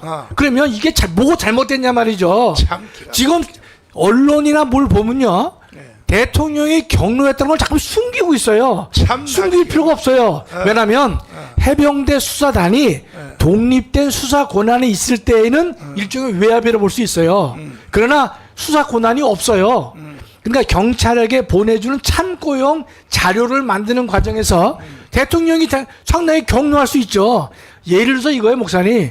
국방부 장관이 뭘 잘못했다. 그럼 대통령이 경로할 수 있잖아요. 너 일처리 이렇게 하면 되느냐 말이죠. 원래 저 한균성 장군의 말씀에 의하면 2단계만 처벌하게 돼 있다 그러죠. 그렇어요. 예. 소대장하고 중대장. 그 바로 상급자만. 근데 무슨 해병대 저 사단장 사단장까지 책임을 물으면 대통령이 경로할 수밖에 없죠. 그렇죠. 그러니까 지금 뭔가면 민주당에서는 경로했다는 것이 그 직권 남용을 끌어내기 위해서 저 인간들이 떠드는 거예요. 내용은 말 안 하고 계속 경로했다. 그럼요. 그러면 이거 가지고 국민들을 호도하려 그러는 아니 거예요. 경로할 수 있죠. 네. 왜냐하면 이것은 해병대 수사단장이 수사 권한이 있는 사건이라면 백보양보해서 경로해서 수사단의 수사권을 압력을 넣을 수가 있다라고 볼 여지가 있겠지만 해병대 수사단은 수사 권한이 없단 말이죠. 자신의 의견만 경찰에게 넘기는 거예요. 그럼 내부적으로 국방부 장관이 경로할 수도 있고 대통령이 경로할 수 있죠. 그거는 압력이 아니에요. 그 자꾸만 신문에 보면 여론도 예컨대 뭐 경로라고 하는 것을 갖다가 마치 뭐 잘못된 것이냐 그러는데, 목사님, 제가 목사님 스텝으로서 뭐 결정을 했는데 목사님이 잘못했으면 경로할 수 있잖아요. 경로할 정도 하루에 불이 떨어져 버리지. 아니, 그러니까 완전히. 잘못됐으면 고치라고 할 수 있는 게 대통령의 권한 아닙니까? 그렇죠. 국방부 장관은 대통령이 일방적으로 해임할 수 있단 말이죠. 그렇지. 그런 상황에서 대통령은 야, 사단장 책임 좀 되겠느냐? 맞아. 경로했어요. 그걸 왜 숨기냐 말이죠. 맞아. 그거 외압 아니에요. 그런데 지금 이 민주당 이놈들은 그 경로란 단어를 끄집어내가지고 마치 외압을 한 것 같이 봐서 직권남용죄를 끄집어내가지고 탄핵 사유로 일단 삼으려고 하는 게 최상병 사건의 본질입니다. 본질. 그러면 왜 저 신원식 국방부 장관은 지금 왜 안 나와? 당연히 대통령 경로하게 돼 있다라고 이렇게 나와야지. 그럼요. 당연히 경로할 수, 아니 경로할 수 있죠. 당연하게. 버저리 같은 예컨대 백보양보에서 예컨대 해병대 수사단이 그 문제에 대해서 수사권이 있는 경우라면 혹여 갖다 붙이려면 야, 수사 외압 아니냐라는 말을 붙일 수는 있어요. 근데 그 권한 자체가 없단 말이죠. 그렇지. 이건 외압이 될 수가 없는 사건이에요. 그렇지. 대통령으로서 당연히 최고 결정권자로서 그런 말을 할 수 있고 해야만 하는 얘기란 말이죠. 근데 마침 언론을 보면요, 이게입니다. 경로했단 말이 뭐 드디어 뭐 참난. 사령관 입에서 나왔다 안 나왔다. 얘라. 야, 이 미친놈들아, 그게 경로하면 잘못된 얘기야. 정말 제발 그 경로를 선관위한테 그 경로했다는 말 좀 나왔으면 좋겠어요. 아니, 이왕 무슨 하는 제 김에. 말을 들어보세요. 제 경로했단 말이 이거는 직권남용이 될 수가 없는 사건이에요. 아니, 본질 자체가. 경로는 하게 돼 있고 나도 당연히 경로해야죠. 여기 나오네요. 경로한 것이 아니라 질책했다고. 뭐 질책을 했건 경로했건 똑같은 얘기란 말이죠. 아니 나도 목회하면서 교육전사나 저 교구 여전사이 잘못하면 내 경로는요 그냥 하늘에 불이 떨어져 버려. 간도 당장 간도 너 나가 교회에서 이렇게 나는 경로하는데 말이야. 응? 정신들 나가지고. 아니 질책하고 격려하고 뭔 상관? 뭐가 문제예요? 보통 아, 저 대통령이 질책하는 걸 보통 언론은 격노를 합니다. 그렇게 얘기를 하죠. 예, 예. 언론은. 근데 마침 지금 국민들은 또 어떻게 호도하고 있냐면 대통령이 격노했던 사실을 마치 숨기고 있어요. 격노했다 그러면 직권 남용이 될까봐 숨기고 있다. 그것 때문에 최상병 근데 특검을 거부했다. 야이 정신 법적 논리가 맞질 않아요 지금요. 김학성 교수님 욕하는 거 저기 저 멈추지 말고 하라고 그러잖아요. 아, 우리가 옆에서 욕을 갖다가 분산해가지고 하면은 전체적으로 부드러워져 보이는 거야. 우리 주포가 욕을 좀 덜하게 되고. 예. 아니 여기 아직도 제대로 모르는 사람들이 뭐 적군들이 여기 들어와서는지 모르지만은 김건희 여사가 문제입니다. 또 이런 말이 여기 몇 개 올라오는데 김건희 여사가 설명 다시 한번 했어요. 김건희 여사 도대체 그러니까 우리가 뭐가 더 김건희 특검법이 뭐냐? 특검이라고 하는 것은 첫째 조건이요. 공권력 행사를 전제로 합니다. 두 번째로는 해당 검사가 수사를 안 했거나 다른 이유로 못한 경우에 한해서 그때는 검사가 안 했으니까 미국식의 특별검사 제도를 도입해서 문제를 해결해 보자는 것이 특별검사의 본질이죠. 근데 김건희를 왜 특검한다는 그러면 거야? 김건희 여사는 예컨대 공권력 행사가 없었어요. 개인이 이 도이치모터스 사건에서 그 고노철이라는 사람이 주범인데 그 사람이 예컨대 자기 주가가 떨어지니까 어떤 사람에게 부탁을 합니다. 그 이제 주식시장의 그 선수한테 그 결혼하기 전이죠. 결혼하기 전이죠. 어. 그러니까 이 문제를 좀 주가를 좀 조작을 해달라고 얘기를 했어요. 그러면 이제 그 부탁한 사람이 있겠죠. 여기 김건희에게 문제 있다는 사람 잘 들으세요. 결혼하기 전이야. 윤석열 대통령이 결혼하기 전에 주가 조작을 했다는 건데 그때 김건희 여사님이 그 이름을 빌려줬어. 그러니까 주가 조작을 목사님 주식을 샀는데 예. 3천만 원 손해 봤다고. 손해 보고 그리고 그걸 진짜로 주도를 했던 사람들은 처벌 받았잖아요. 그러니까 진짜 장난질한 사람은 실형 처벌 받았고요. 그렇지. 그다음에 그걸 부탁한 사람 제 고노수 회장이라고 하는데 그 사람은 집행유예 받았어요. 그렇지. 그다음에 통장 빌려준 사람은 다 무죄됐어요, 목사님. 통장 빌려준 사람 무죄 됐으니 김건희도 당연히 무죄 아닙니까? 무죄가 되면 아시다시피 문재인 정권 하에서 윤석열 총장이 대통령 후보가 됐잖아요. 그렇지. 그럼 얼마나 밉겠습니까? 그렇지. 저를 끌어내려야 될 거 아닙니까? 그렇지. 얼마나 탈탈 털었겠어요. 설명이 필요 없잖아요. 그렇지. 그런 사건이에요. 네. 그럼 첫째 이 사건에서는요. 공권력 행사가 없었어요. 그때에 윤석열 대통령이 이미 벌써 문재인이가 윤석열 대통령을 해임을 하려고 추미애 법무부 장관을 넣어서 강렬하게 비판할 때에 그때 이미 김건희 것도 다 털은 거야. 다 털었죠, 목사님. 네. 1년 반을 털었어요. 1년 반을 문재인 정부 때 털었단 말이야. 예. 문재인을 이 윤석열 대통령 후보가 못 되기 위하여. 그렇습니다. 그때 김건희 것도 다 털었다 이거야. 그렇습니다. 그런데 뭔 특검을 또 하자 그러냐 그 이 특검 말이지. 자체가 안 되는 얘기예요. 알아들었어요. 공권력 행사도 없었고 그다음에 다 털었어요. 털었는데도 협의가 없었단 말이죠. 그러면 김정수에게 말씀드릴게요. 김정수가 예컨대 뭐 관봉권을 썼다, 혼자 대통령 전용기를 타고서 인도를 방문했다라고 하는 것은 그 당시에 김정수의 거는요 문재인 시절에 이루어진 일 아닙니까? 그러면 이 대통령 전용기를 타고 인도를 방문했다고 하는 것은 상당 부분이 공권력 행사가 전제가 됐어요. 됐죠? 다음에 그 당시에 문재인 정권에서 검사가 나서서 수사를 한 바가 없습니다. 수사하기 어려운 상황이었죠. 그렇다면 지금 와서는 공권력 행사 또 공권력과 유사한 행사가 있었고 검사가 수사를 하지 못한 상황이기 때문에 그것은 가장 전형적인 특별 검사를 선임해서 그 문제를 파헤쳐야 된다고 하는 것이 논리적이죠. 자, 그러면 네.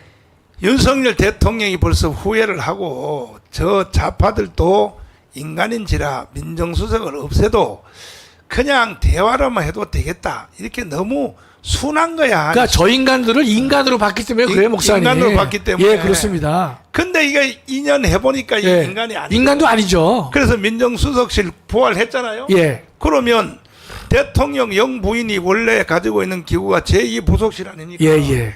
제2부속실 부활해야 돼. 그렇습니다. 아니 왜 대통령 부인을 한남동에다 집에다 가둬놓고 말이야, 말도 한마디 못하게 하고 말이야, 제2부속실 정상적으로 가동해서 사실은요, 부부 일신동체잖아요. 네, 예. 대통령 다음에 2인자란 말이에요. 대통령 부인들은. 그렇죠. 그러니까. 예, 예. 안 그렇겠어요? 그럼요. 그럼 제1부속실을 왜 뒀냐 말이에요. 그동안 정부 때 제1부속실 부활시켜가지고. 부활시켜야죠, 목사님. 예, 김건희 여사님 또 제대로 자기 주장할 수 있도록 예. 하고 해야지. 이게 말이야 도대체가 인간들 같으냐고 말이야. 아니 그러니까 윤석열 대통령이 너무 순둥이야 순둥이. 그냥 제2부속실도 없애버리고 그냥 민정수석도 없애버리고 안 되잖아요 결과적으로. 그러니까 빨리요. 밑으로 내려봐봐. 밑으로 내려봐. 김건희 특검 대상 맞습니다. 누가 올렸나? 특검 대상이 안 돼. 그래 안 되죠. 안 되죠, 저거는요. 안 되는 게 맞고. 그리고 제2부속실 시켜가지고 거기다가 예산 듬뿍 쳐가지고 김건희가 한번 제대로 그 부대통령 영부인 노릇 제대로 하도록 빨리 윤석열 대통령님 민정수석님만 부활시키지 말고 빨리 다 제대로 해요. 제대로 해요. 또 목사님 최상병 사건 건도 대통령이 직접 이런 말을 하셨어요. 현재 경찰과 공수처가 수사 중에 있으니까 좀 기다려보자. 그리고 나서도 우리의 이 만족스럽지 않으면 본인이 먼저 특검을 하겠다라고 주장하겠다고 뭐 얘기를 했어요. 그럼 기다려야지. 그렇지. 네? 맞아. 그럼 무조건 이놈들은 특검 전국으로 간단 말이죠. 그렇지. 특별검사 제도는 대한민국 헌법에 없어요. 대한민국은 검사가 수사의 주체가 되고 있단 말이죠. 특별검사는 검사의 수사를 격려를 했는데 믿을 수가 도저히 없다. 이럴 때만 특별검사를 선임해서 하는 예외적인 행태인데 이 인간들은 다 특검하겠다는 거예요. 조국 수사도 특검하겠다 그래서 제가 깜짝 놀랐어요. 이번에 검사들 지난 2년 동안 검사들이 개판 치니까 한동훈하고 관계 있는 검사를 다 자르고 39명의 검사장을 바꿨잖아요. 예. 그중에 제일 중심이 서울중앙지검장 아닙니까? 예. 서울중앙지검장을 바꿨다고 김건희를 보호하려고 바꿨다고. 보호할 일이 뭐 있습니까? 이미 다 끝났는데. 이렇게 언론들도 몰고 가고 심지어 자유우파들 속에서도 그런 그따위 소리를 하고 하는 것을 이런 걸 보면요 참 내가 정말 참 대한민국 국민들의 수준이 말이야 이게 되겠냐 이게 말이. 설령 그래 실수를 좀 했다고 치자. 그러나 이거는 이미 벌써 시효가 지났잖아. 법정 시효도 지났고 투자해서 돈도 3천만 원 손해봤고 그리고 같이 했던 사람은 이미 처벌 다 받았고 통장 빌려준 사람은 무죄로 됐죠? 다 됐고 빌려준 사람 무죄됐습니다. 끝난 거 아닙니까? 끝난 걸 가지고 좌파에서 김건희 특검법을 다시 하자 이런 것들이 정치인이란 말이야. 저 쓰레기들이 다 쓰레기들 싹 쓸어버려야 돼. 저것들 다들 싹 쓸어버려야 된다고. 아니 김정숙 그저 인도 갈 때 전용기를 타고 거기다 대통령 희장을 달고 갔다 가거든. 희장이요. 아니 대통령 희장 달고 가면 그건 사칭한 거 아닙니까 그게? 그렇죠. 예. 근데 그 장군도 안 탔는데 별판 열어놔놓고 가면 그거 큰 문제 되거든 그게. 그렇지. 여하튼 김종숙 거는요 특이한 게 문체부가 끝난 다음에 출장 결과서를 써서 냈거든요. 거기에 김종숙 타지마할 묘 방문이 없어요. 그렇지. 아니 끝나고 난 다음에 공직 공무원에서는 당연히 보고를 써 내잖아요. 내는데 김종숙이가 타지마할 묘 갔다는 말이 없어요 거기에. 자, 그 팩트입니다 팩트. 우리도 거꾸로 지금 말려들어 가지고 시간을 허비하고 있어. 할 거 없고 말려들 필요 없고 내일 1시까지 부울경 전체 총동원 찍은 사람 우리 자유통일당을 찍은 사람은 한 사람도 빠짐없이 점심시간을 이용해서라도 다 뛰어나오기를 바랍니다. 다 뛰어나와서 우리의 실력을 한번 보여줘야 되니까 여러분 내일 부산역 광장 오후 1시까지 다 나와주시길 바라고. 자 이제 시간이 다 돼서 여기서 또 마지막 한마디 하고 마치려고 합니다. 홍동영 박사님부터 네. 마지막 말씀. 뭐 오늘 뭐 하다 보니까 우라통이 더 증가되니까 이거 뭐 참 이렇게 매일 할 때마다 열불나는 그런 방송을 계속 해야 되고 빨리 우리 윤 대통령이 혁명적 결단을 해주시기를 간절히 청원합니다. 그렇지. 이번에 이 부정선거를 이거를 기화하고 그 사법 처리할 수개들을 빨리 처리하면은 다시 이제 보수들이 새로 모여가지고 압도적으로 이 마지막 임기를 잘 마칠 수가 있습니다. 저 뭐 국회 숫자 많다 해도 대통령 권한이 있으니까 헌법에 보장된 대통령 권한만 가지고도 얼마든지 국가를 이끌어갈 수가 있습니다. 그러니까 너무 이게 주눅들지 말고 제대로 된 싸움을 이번에 해 주실 것을 간청합니다. 자, 또 예, 그 3.15 부정선거가 부산, 마산 그쪽에서 일어났지 않습니까? 뒤집었거든요.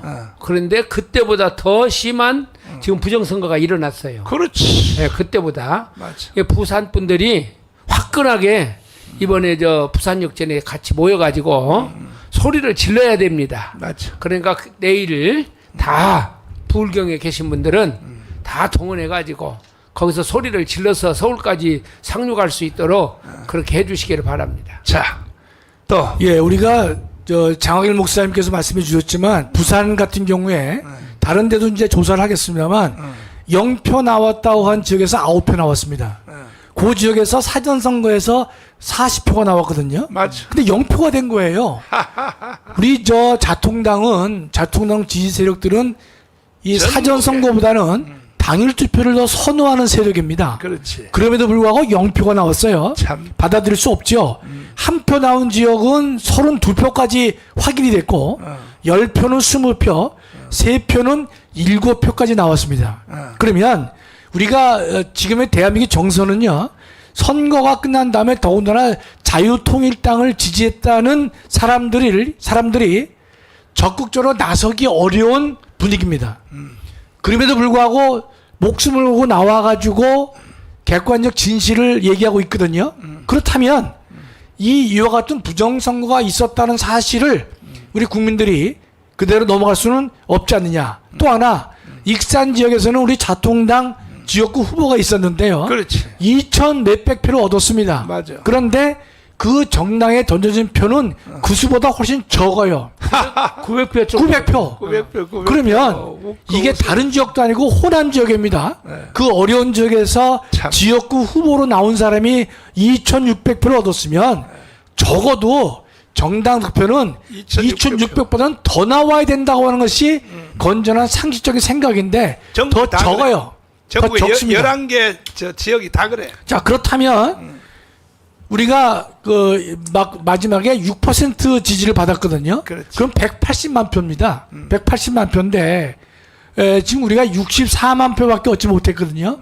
이런 등등을 감안해 봤을 경우에 자유통일당에 대해서는 분명히 엄격 명백한 부정선거가 있다고 볼 수밖에 없어요. 그리고 또 아시다시피 우리가 그 개표 함을 모으는 함을 보면 7번은 있고 9번으로 이어진단 말이죠. 그렇지. 저희가 뛰어. 이 자유통일당은요 원내 정당이면서도 8번의 기호는 선거법에 의해서 기호를 부여받은 것이에요. 그렇지. 그렇다면 7번 다음에 8번 있어야 되는데 우리는 지금도 국회의원 한 명을 가지고 있는 그렇습니다. 당이야. 8번을 이 선관위가 인위적으로 저걸 빼버렸단 말이죠. 저 다른 저 하무에다 넣어가지고 했어요. 자, 이런 행태는 공직선거법을 저는 명백하게 선관위가 위반했다고 저는 생각을 하는 것이에요. 왜 8번을 임의적으로 지네가 빼가지고 다른 저 함에다 이 배치를 시켰냔 말이죠. 그렇다면 정말로 윤석열 대통령께서 문재인이 행한 적폐청산 못지않은 적폐청산을 하지 않는다면 두 번째 이와 같은 부정선거를 보면서도 대통령께서 외면하고 모른 척 한다면요 분명히 말씀드리지만 3년 후에 윤 대통령은 이 적들과 제대로 싸우지 못하면 반드시 감옥 갑니다. 처벌됩니다. 맞지. 따라서 대한민국을 살리고 또 우리 대한민국 국민들에게 힘을 불어주고 다시 한번 2년 후 3년 후의 선거에서 승리하도록 하기 위해서는요 무엇이 옳은지 그른지를 대통령께서 분명히 확인해 보시고 그 일에 집중하시면서 적들을 무너뜨리는 일에 집중해 주시지 않고서는 우리는 승리할 수 없는 것이고 대통령께서는 분명히 적들에 의해서 처벌받는다는 사실을 명심하셔야 될 것입니다. 네. 자, 제대로 선거가 된 딱 한 번의 사건이 있습니다. 이것이 뭐냐? 2년 전에 있었던 지방자치 선거입니다. 그것이 왜 정상으로 됐냐고 하면은 지방자치 선거 그 한 번, 딱 한 번에 현장 투표하고 그 다음에 사전 투표하고와 똑같아요, 비율이. 예. 그러니까 그 그래프가 목사님 편안해요. 똑같아. 편안해, 예, 그죠? 그러니까 사전에서 이긴 사람이 자연적으로 당일에서 이겼고. 그렇지. 예, 예. 그러니까 싹쓸이 한 거야, 우파가. 예. 지방자치 선거에서 서울시장 오세훈도 됐고, 또 다 됐단 말이야. 인천시장 유정복도 됐고, 그리고 서울시에는 25개 구청장들도 다 거의 우파들이 다 됐단 말이야. 상당 부분이 됐죠, 목사님. 상당히. 예, 예. 그리고 전국에 뭐 충청남도 도지사, 충청북도 도지사, 뭐 이거 싹 다 휩쓸었다고 다 전라도 빼고는. 요게 정상적이거든요. 뭐가 정상적이냐면 당일날 투표한 그 숫자하고 그 다음에 사전 투표하는 거하고 똑같은 거야. 그 프로테지가 똑같은 거야. 이게 정상이란 말이에요. 정상 맞지 않습니까? 그래서 그거에 비하면은 이번 부정선거는 당일날 투표한 거는 다 이겼는데 네. 사전 투표한 거는 이것도 증거도 어느 정도가 아니야. 그냥 확 쳐가지고 다 뒤집어 놨다고. 그래서 이거는 반드시 부정선거가 이루어졌습니다. 자, 이제 뭉치자 싸우자 이기자 우리 그거를 마치고 마치도록 하겠습니다. 자, 우리 이승만의 구호 뭉치자, 뭉치자, 싸우자. 싸우자.